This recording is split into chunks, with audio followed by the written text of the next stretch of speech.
Obligation Amendment Order 2026. I call the Minister to move the motion. Thank you very much, Chair. It's a pleasure to serve under your chairship today. And I beg to move that the Draft Renewables Obligation Amendment Order 2026, which was laid before the House on the 2nd of February under the affirmative process, be approved. We're all, obviously, particularly at this moment in time, acutely aware that households and businesses across the country are feeling the effects of global energy volatility. And that's why this government remains absolutely focused on finding sensible and targeted efficiencies to reduce the costs of the UK energy system, while ensuring that we maintain the investor confidence that is critical to build the system that we need in the future. This order today is how we uprate the costs of the Renewables Obligation Scheme, switching from the Retail Price Index to the Consumer Price Index from the 1st of April. CPI offers a more accurate reflection of the real-world price changes than RPI, which tends to overstate the rate of inflation. In simple terms, what that means is the costs of operating the scheme will grow more slowly in the years ahead, easing pressure on consumers who pay for the scheme through their energy bills. This change forms part of wider efforts to generate efficiencies across the energy system, to reduce costs for businesses and to ease the pressure on domestic bills.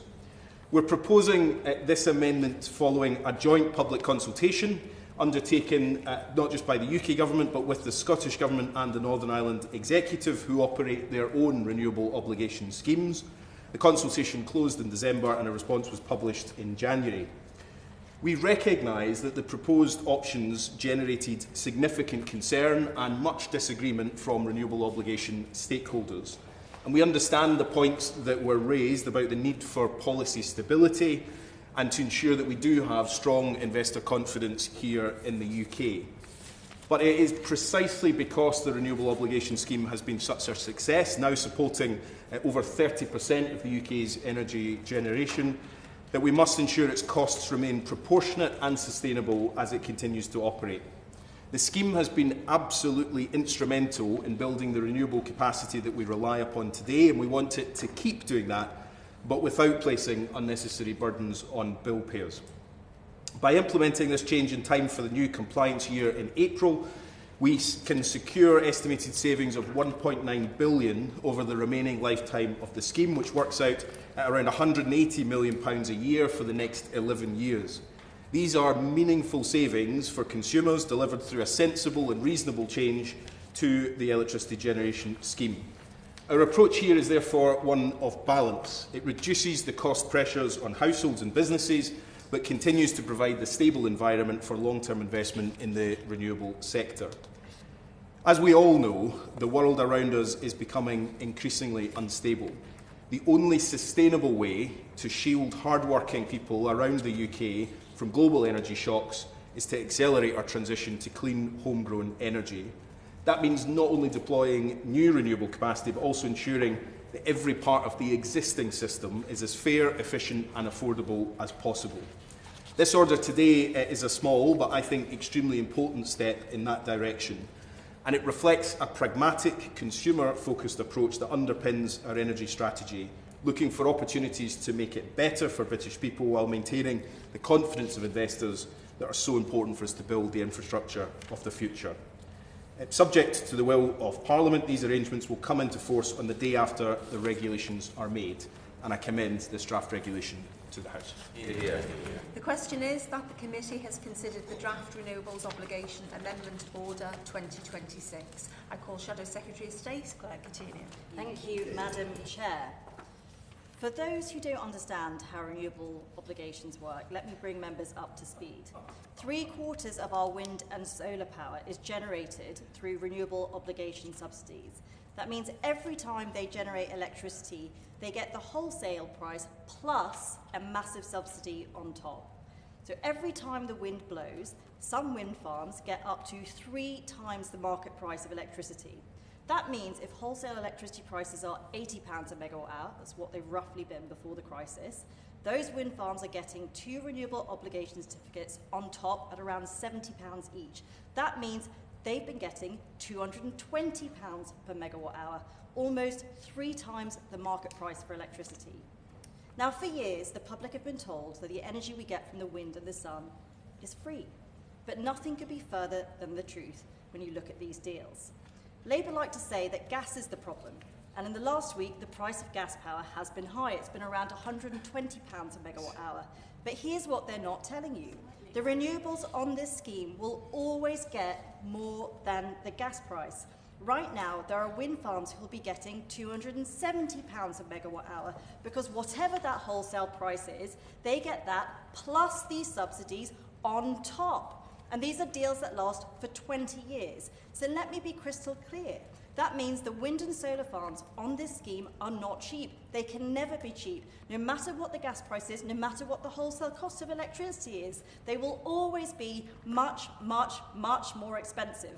And that subsidy, it goes up year after year, and the government are trying to address that today. But it's the subsidy itself, not the incremental inflation change, that does the real damage. And I'm afraid that it is the Secretary of State that started all of this. Back in 2008, he was the one who effectively doubled the subsidy, which got us into this position. It was a bad deal. It was paying through the nose because he ideologically thinks renewables are better, even when they are more expensive. But at the same time, what the public has been told is that renewables are cheap. And that, I'm afraid, is a fundamentally dishonest position. That's why our position is simple. If you argue that renewables are cheap, if you truly want them to be so, then you have to take these eye-watering deals off the system. So rather than just tinkering around the edges, which is what the Labour Party plans to do today, we should end these rip-off subsidies for good. So I'll ask the Minister this. Can the Minister explain why in the event of an energy crisis, he thinks our constituents should pay wind farms 3 times the market price for electricity? It hasn't cost them any more to produce their power, and yet at the moment they are getting a huge increase in profits at the expense of our constituents' bills. Shouldn't we be doing everything we can to improve the cost of living? When prices are high, as they are now, how can we justify baking and paying some wind and solar farms double or triple that price? For people who are worried about their constituents paying £120 per megawatt hour for their gas power, how on earth can they justify paying 3/4 of our wind and solar farms up to £270 for their power? That's why our cheap power plan would scrap these subsidies and put more money in people's pockets. Labour have tried to move the costs onto people's tax bills, but instead, ordinary working people who are facing higher taxes on their income, on their pensions, on their small businesses, and on their student loans are going to be paying for these subsidies. It's in the Minister's gift to change subsidies arrangements. Today's SI shows that we can do that. There's no legal barrier to scrapping them, or they wouldn't be able to make the changes that they are making today. If they keep these rip-off subsidies in place, they will be making clear today to all of their constituents that they are prioritising the profits of wind developers over the energy bills of ordinary people. So, Chair, I will end briefly on this. If they want people to use electricity to heat their home or drive their car, they need to make electricity cheap. Instead, as even Martin Lewis has pointed out, the Secretary of State has spent the last 2 years piling cost after cost onto electricity bills. And when it comes to security of supply, they are choosing to shut down the North Sea, only to import dirtier gas from halfway across the world. Fewer jobs, higher bills, more carbon in the atmosphere. It is simply mad. They have got this backward. They need to maximise UK production from the North Sea. They need to make electricity cheap. The British public are not stupid. They can see that the government's energy policy is not serious. So while we will support this order tonight, we would urge the government to go much further, end these subsidies for good, and put cutting people's bills first. Yeah. Lib Dem spokesperson Pippa Halings. Thank you very much.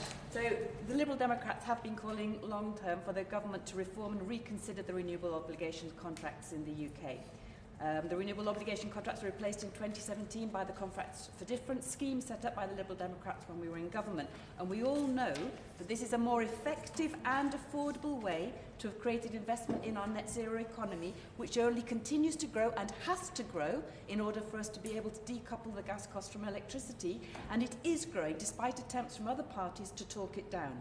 Now, adjusting the inflation indexation from RPI to CPI and therefore reducing the buyout price for the contracts will reduce the costs of this outdated scheme, and that is always welcome news to households across the UK.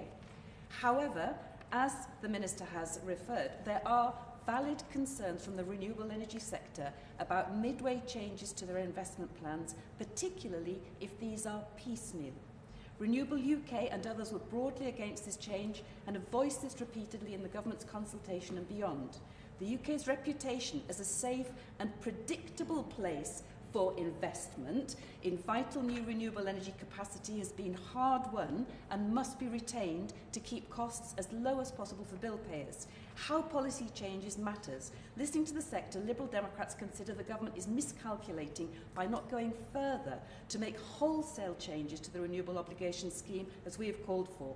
By drawing out these changes, they're only adding uncertainty for investment. So I call on the Minister to seriously consider our calls to move 85% of renewable obligations contracts onto the contracts for different scheme as part of a single coherent package. And this way renewable energy projects can continue producing the green energy the UK desperately needs, whilst also ensuring that generators can benefit from a new long-term contract that is fair and equitable for generators and consumers alike.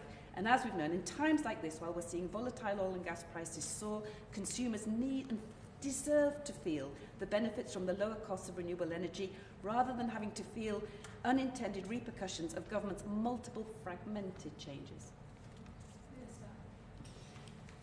Thank you very much. Well, I always welcome unanimous support in the House for the government's energy policy, and I think from the sounds of it we will have that this afternoon, and I appreciate that. I always thank the Shadow Secretary of State for her lessons, although there are often lessons that don't involve her own time in government or the 14 years that they were in government. And of course, this was a scheme that, if it was so important to reform the renewable obligation, she had a number of years where she might have sought to do that, but she didn't. It's now, post being in government, that this is all suddenly coming forward.